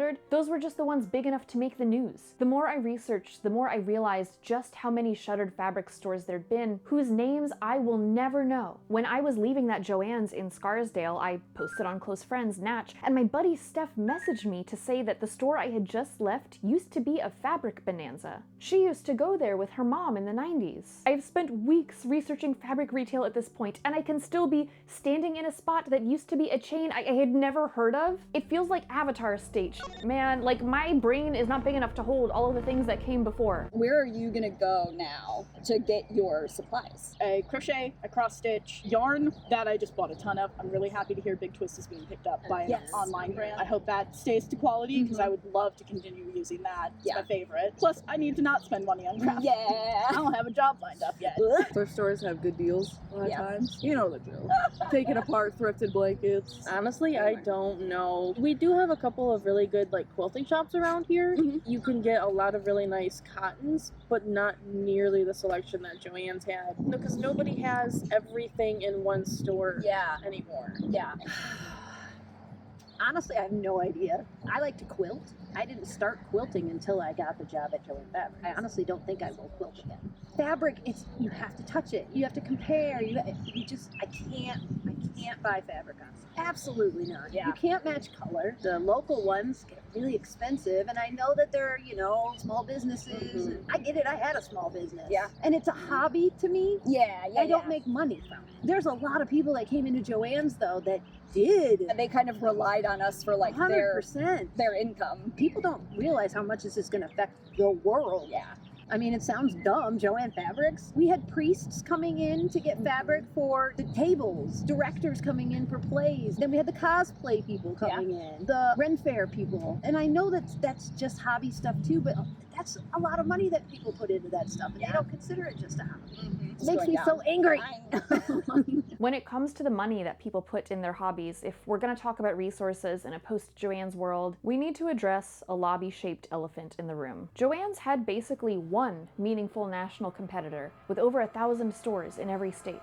So why haven't we talked about it? Why haven't we talked about... I'm not going to Hobby Lobby, I'll tell you that much. I'm not buying yarn from there. We're not even going to talk about Hobby Lobby. We don't say that. Why haven't we talked about Hobby Lobby?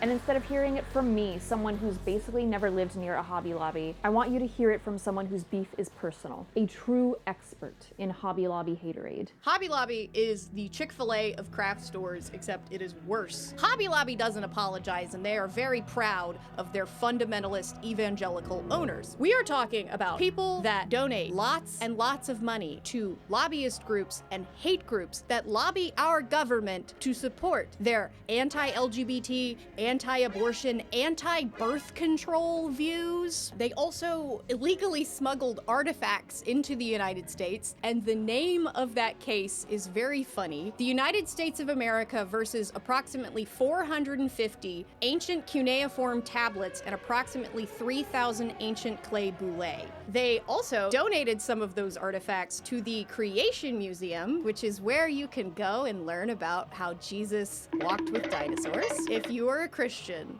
this is not me coming for you for being Christian. These are not just your regular everyday Christians. They donate half of their pre-tax earnings to hate groups. So we're talking like hundreds of millions of dollars. They also believe that like Plan B and birth control pills can cause abortions. And they actually went to the Supreme Court so that they could have their healthcare plans not cover those things. And they won, which means that they affected the legal precedent, making it so that the beliefs of the employer can and will affect their employees. This is not just about fabric and, paint. They have done some pretty big things, especially down here in the South. Even non-fundamentalists, regular, everyday, good Christians hear that Hobby Lobby is a family-owned Christian business, and they're like, oh yeah, I love that. It endears it to them. They become loyal because of that, and Hobby Lobby targets areas where they have a large Christian population. They have Hobby Lobbies across Georgia, very close to where I grew up now. They are the most successful craft store in the United States because of that perception. I highly recommend the Fundy Fridays video on Hobby Lobby. They cover all of this stuff. If you look at any of these old articles about fabric chain competition of the 80s and 90s, they can't stop talking about customer choice. If we just make our fabric store the best one, then people will choose to go there. But that's not how it works. America is too big for that. For so many people in this country, it's a multiple choice question with one option. If you're even lucky enough to have a fabric store near you, the one that you go to is just a function of where you are geographically. That's it, that's the choice. Like, Hobby Lobby unequivocally, but at the same time, I understand what a miserable position this puts so many crafters in. If you are a cosplayer and the only thing near you is a Hobby Lobby, if you go to Hobby Lobby and buy a single zipper or a single thing of thread, you are not a bad person. Just don't make it the place where you get everything. Sarah mentioned after we both turned off our cameras that there is a secret third option here. You can go to Hobby Lobby's fabric section and just not buy anything. You can use that brick and mortar access to get your hands on fabric and start to build your textile literacy and just make those purchases online from a different store entirely. It's not a perfect solution, but it's much better than giving your money to a company that is pushing America further and further to the evangelical Christian right. Looking at what we're losing with Joann's only makes it clearer how much we've already lost. Like the classes, what happened to all the teaching and knowledge sharing? You used to be able to go learn things at Joann's. I feel like the fall really started when the sewing classes stopped happening at Joann's. Not that the community started breaking apart, but I was like, oh no, like the community is starting to get smaller and smaller and smaller. It was after COVID, and I know that before COVID, they had a ton of classes up there. Then once they did start them back up, it was just beginner sewer, beginner cricket. No one signed up for them because nobody wanted to learn that stuff. They wanted the harder stuff, the fun stuff, and so then they just stopped doing them altogether. It sucked. They just, terrible mismanagement. Yeah, terrible. It makes me so angry. Foreshadowing. I mean, it's post-shadowing by now, but I appreciate the effort, thank you. On June 1st, Joann's website went down, replaced with a single JPEG. This was kind of wild to me. Like, you couldn't spring for the bandwidth for a PNG. It was a goodbye, but it also hinted at something else happening behind the scenes, and a few days later we got the reveal. Joann.com redirected to Michael's. And the crowd went, okay. Yeah, sure, I guess. Right now, the fabric offerings at Michael's are pretty weak sauce. Honestly, I've seen Walmart's with a better setup. I really hope that Michael's does actually live up to all the big promises it's making now about beefing up its fabric section, not because I'm rooting for the company itself, but because I just want people to be able to access this sewing stuff one way or another. It is giving the ghost of Christmas past, though, thinking about Hancock Fabrics being dealt the same exact hand. Michael's didn't want to pay full price to acquire all of Joann's assets and debt. It just wanted this one little scrap of the company's IP. Joann's had to die all the way in order for part of it to live again.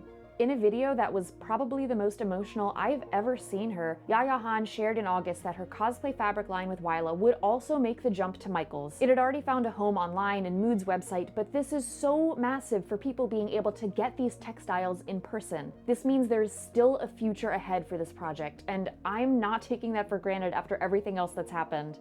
And I told myself I wouldn't cry, but I just really appreciate everybody who answered my call and tagged Michaels and told them what amazing costumes you've made with my fabrics and that you want them in their stores. The power of the cosplay community is truly incredible, and I'm so blessed and grateful to be a part of it. It makes me so happy to know that you'll be able to walk into a Michaels store, feel the fabrics, see them in the light, and choose the best one for your costumes. But not every vendor had that kind of tangible community backing them up. In late June, some of Joann's suppliers filed a lawsuit against several executives, including interim CEO Michael Prendergast. They claimed that Joann's basically strung them along for months, lying about its financial state after that first bankruptcy and asking to pay for goods in IOUs that they never repaid. These other smaller companies claim they're owed millions, and a bunch of them didn't survive this loss. The case, as far as I can tell, is ongoing, but in so many ways, the damage has already been done.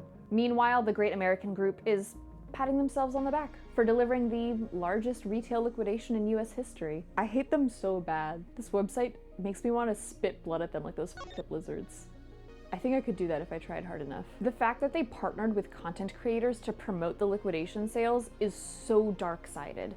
Like, now I'm glad this video is coming out late. I'm not gonna do your fucking job for you, GA Group. It's the fucking LinkedIn washing of it all. You were shoveling, as seen on TV, out of your warehouses into these stores. And now all of a sudden, it's enterprise-level solutions. And we got a bunch of, like, random junk from the Yes, yes. Most of the stuff they sent us, you would have never found in the Joann store.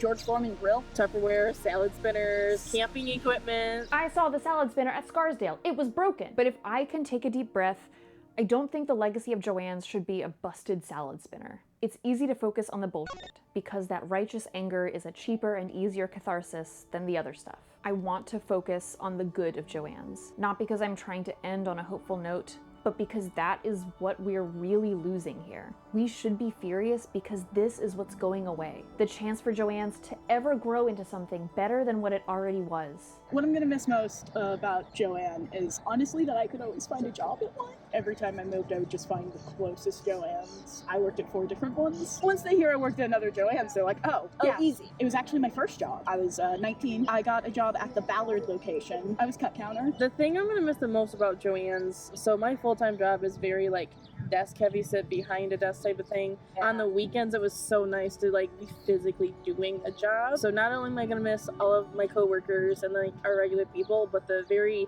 hands-on work that we did, helping people learn. Probably doing truck. It was just a different vibe because we weren't in front of customers. I would force everybody to do the hot to go at like 6 in the morning. Working with people that you get close to makes the whole customer service experience go by a lot better. There were definitely points where it got stressful and it would have been a downer if you didn't have people who were going through the exact same thing. There are so many like great memories. Like, there was one summer where every week I would be on the truck team, so we would be taking the shipments and putting them into our storage. The work itself was not very fun. It would be hot some days, it would be rainy, but what made it fun was the group of people that I worked with. We made the best out of it. Even outside of work, we hung out as a group. We would go to the beach a couple times. Making that friendship at work was very nice. Absolutely no one who worked at Joann's wanted it to fail. A company like this employs so many people beyond just the stores. You have operations staff, marketers, data analysts, HR, payroll, IT. All IT workers are my biological brothers, and I wish I could have learned more about all of those Joann's employees too. Would genuinely love to hear from you if any of you are watching.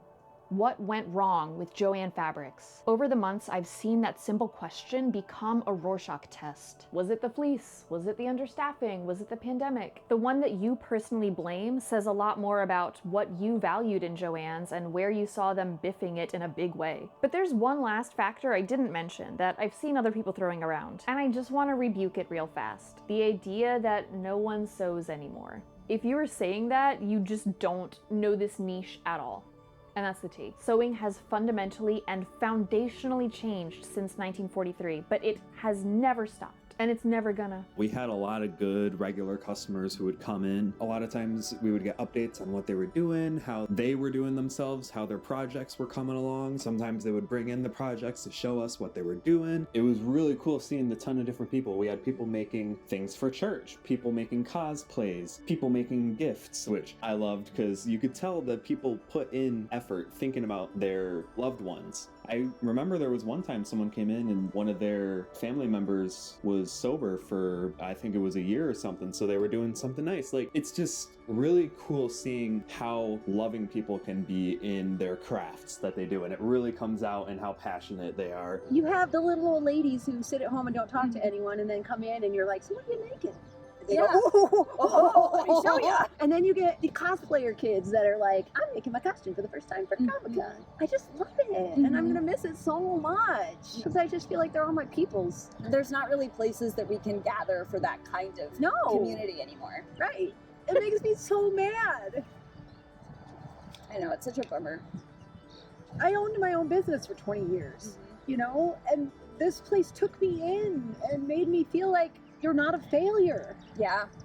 You know, you can still do something. We do still appreciate what you can do. And then they take it away. And having the opportunity to like have other people, total strangers, right, be excited about the thing that you're doing and you be excited about the thing that they're doing. Like, and I hate that like corporations are the things that took this away from us. It's such a shame. But now I have all these awesome people that are all my friends. Yeah. And they're weird just like me. There's a lot we can't fix right now with Joann's closing. We're just people, we're not companies. We don't have access to scaled solutions or mass manufacture. We're just dudes in a system that makes special educators drive for Lyft on weeknights. That makes my best friend with 1 million health problems work 3 jobs. I am such a ride or die for sewing and crafting and making things with your hands because that stuff is thousands of years older than capitalism. Every person on this planet, every historical figure, every ancestor you have put on clothes every day of their life that were made by someone. Sewing is about people. So I want to tell you about a very special person named Miss Gale. It was such a fun place to work. And it was supposed to be my rest of my life job, you know? Yeah. I wanted to be the new Gale.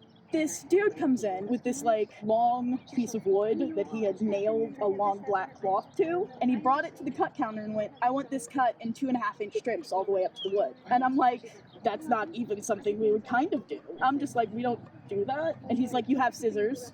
So I'm just kind of stammering, and Gail, 80-year-old tight little perm Gail, just turns around and goes, sir, we cannot do that. And he's just like, we could have been nice about it. As he's huffing off, she goes, have a nice day. And he goes, yeah, right. And I'm just shocked because she's soft little Gail. She's itty bitty Gail. Like, how are you? Gail? Yeah. We were very privileged in our store to have a handful of ladies that had worked in that store for a very long time. We have Miss Jan, who's still with us. She just had a birthday. She has been with Joann Fabrics in that store for 39 years. And she's super mad because she didn't hit 40 and she didn't get her 40-year like gift. No! We also had Miss Gale, who is this itty bitty, barely 5 foot tall. She had super curly hair, that, you know, that old lady like curly hair. She was so fun and so amazing. She had worked in that store since it opened. When I was clearing out all the filing cabinets, we found her pre-employment questionnaire. Like, she had to do math. They didn't have the handhelds and stuff. They had to do the math for how many yards and this much, and they had to know how to do that. She had been in that store so long, we still had people to the last day coming in and being like, where's Miss Gale? Oh. And we'd have to tell them. She did pass. They actually, on her headstone, they put a little sewing machine. I know. Thank God she's not here to have to go through this, because that was her income, was working part-time at Joann Fabrics and then getting her Social Security and stuff. And if she didn't have this, she'd never had another job, really. I feel like that's like a shockingly common thing across the closings, like across the US, because that seems to be like a fairly normal story, is like these older ladies who have been working here for decades. Rockford has that sewing class, and the teachers there would say, go to Joann's on Alpine, ask for Miss Gale, she will totally hook you up. A rock in the community. She was amazing. She was an amazing, and her family is amazing. Yeah. The story of Joann Fabrics can feel enormous, It's lasted over 80 years. It covers this whole country. It's been shaped by global economies and global catastrophes. But people like Miss Gale remind me that Joann Fabrics was personal. And I just want to say thank you, both to Miss Gale for everything she brought to her community, and to Stefanya, Eva, Madeline, Taylor, and Zach. Thank you so much for trusting me with your stories. It means so much to have your voices in this video. When I finally sewed down the absolute last decoration on my project made exclusively with Joann's Fabrics, I knew exactly what I had to do. I needed to interrupt my bestie's skincare routine so I could show him for the first time what I had done with that chewy box he sent me all those weeks ago. The time had finally come. The giggling is really inspiring a lot of confidence. Okay, open your eyes to perceive the robe. This is it. You made a blanket! You made the perfect, like, cozy convention object when all of your friends require it to be, like, 0 degrees in the hotel room. I haven't shown you anything because I was like, No. we need there to be a reveal. I bought these fabric-covered button kits from the Joann's in Scarsdale. I also put a little star embroidery. The best part is these pockets. It's the selvage that says designed in Hudson, Ohio for Joann Fabrics. You managed to make a very cohesive piece from the, like, fiddly bits and bobs that I managed to grab. The fact that I've known you for over 10 years now it does help. After showing Vo everything I had synthesized out of that mystery box, we realized that there was something important we had both lost sight of. We were both stupid behind schedule getting our costumes ready for the convention coming up. I keep thinking about all the things that I need to, like, do for Dragon Con, but there isn't really anything around me fabric store-wise. I might be going to the garment district tomorrow. Do you want me to get you anything from the garment district? Maybe. Dragon Con was only a few weekends away. That very last weekend in August, Vo and I and my partner and all of our friends loaded into Atlanta for one of our favorite cons. And at this convention, the Joann's memorial poncho robe got to live its silly, cozy destiny as the thing that I wore basically whenever I was in between regular clothes and cosplay. One of those cosplays was actually made out of the Yaya Hanwaila fabric. My friends and I had all bought this themed brocade from Joann's over a year ago for our big group, but something even bigger than that was waiting for us at this con. 3 full months after Joann's had closed its doors for good, my buddy Steph shared this link on Discord. There was going to be a Joann Fabrics memorial meetup at Dragon Con. This story was supposed to be over by now. But I guess that's not really how legacy works.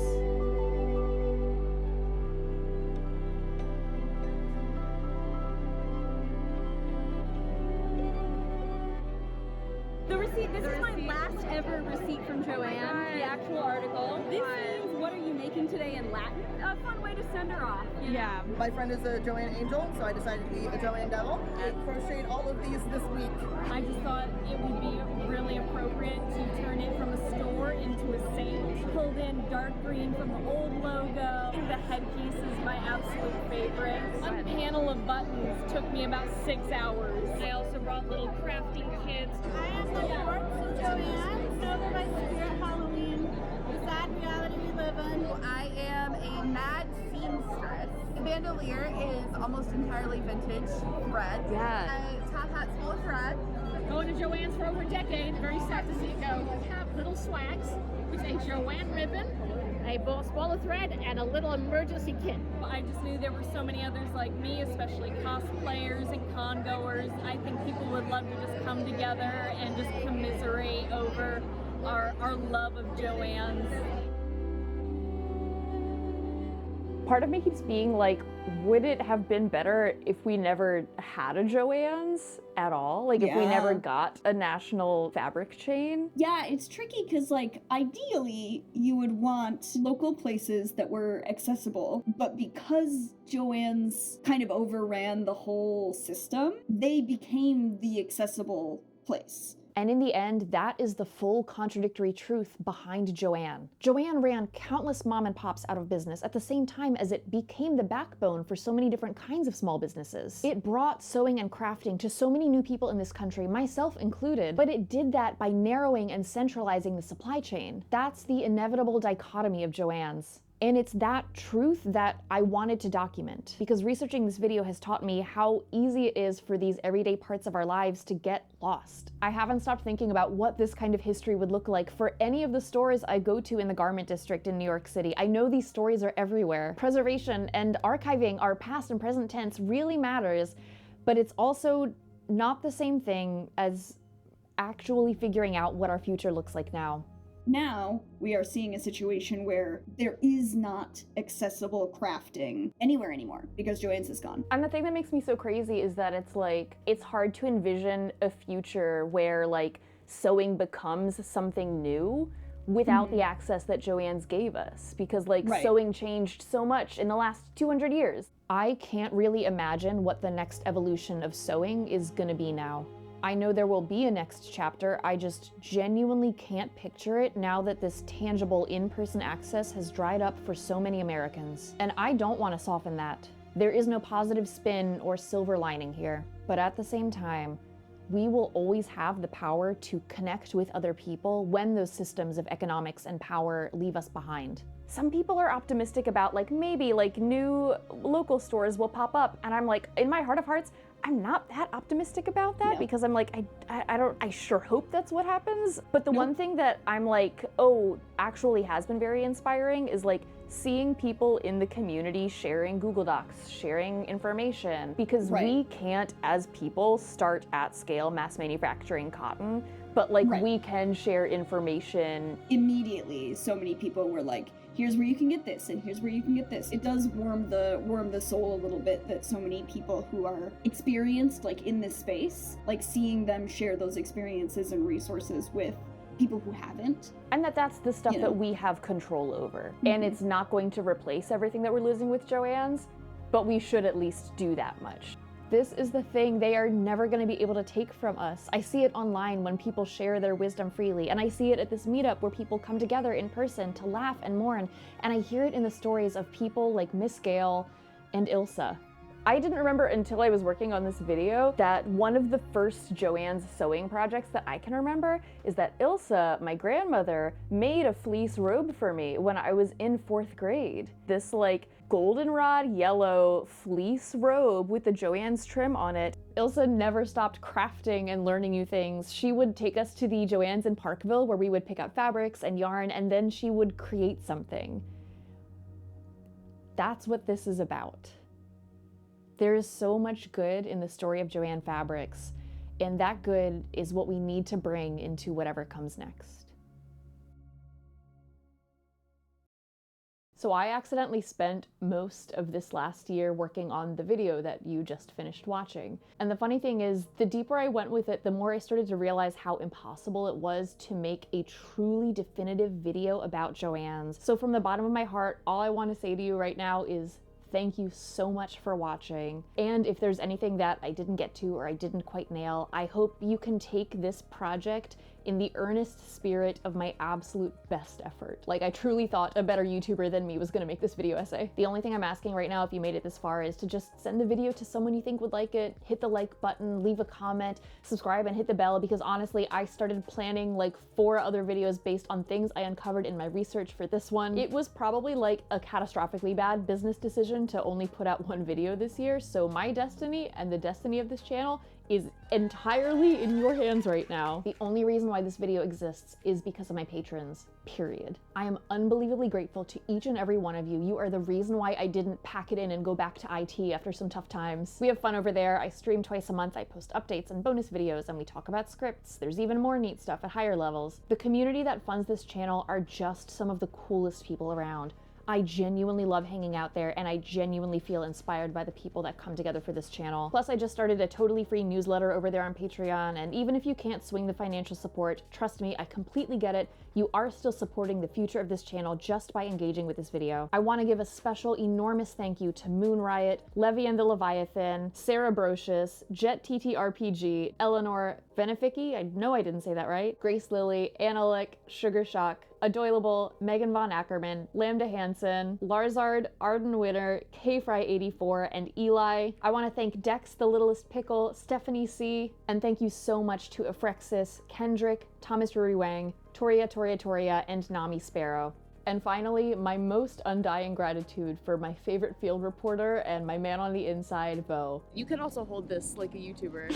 I'm the YouTuber now. You are the YouTuber Don't now. ever make me the YouTuber. I don't want to be the YouTuber. Thank you for your willingness to be part of this goofy little mystery This is materials. so funny. I do very genuinely appreciate all of the help you put into me fact-checking things. I have felt a lot of the times over the last couple of weeks like I suddenly developed a special interest in train wrecks, and it's like, oh, my best friend was in a train wreck. Let me interview him about what it's like. Thank you so much for your endless generosity over the months as I dragged you further and further into this circus of YouTube.com. I have one last extremely important question for you. People want to know about the Chewy box. For whom does the Chewy box box? The Chewy box is...